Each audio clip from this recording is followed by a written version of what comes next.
dapat 1 ekor guys.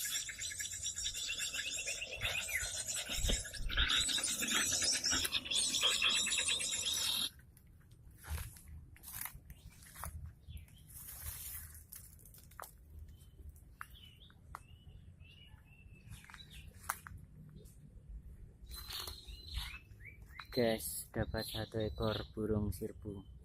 Kita bersihkan dulu dari lem pikatnya. Oke.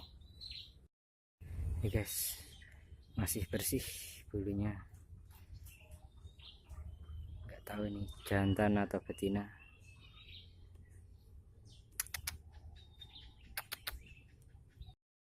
Ini saya mikat nggak jauh-jauh guys, cuma di belakang rumah. Cuma di kebun belakang rumah, tapi belakang itu udah area persawahan. Burung-burung di sini lumayan banyak, termasuk burung sirpu, kutilang, ciblek, dan burung-burung kebun lainnya.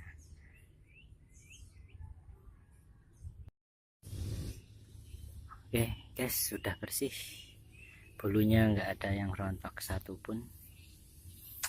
Oke, kita rilis saja supaya perkembangannya di alam liar terjaga. Jangan lupa komen, like, share, dan subscribe untuk mendukung kedepannya saya berkarya. Terima kasih.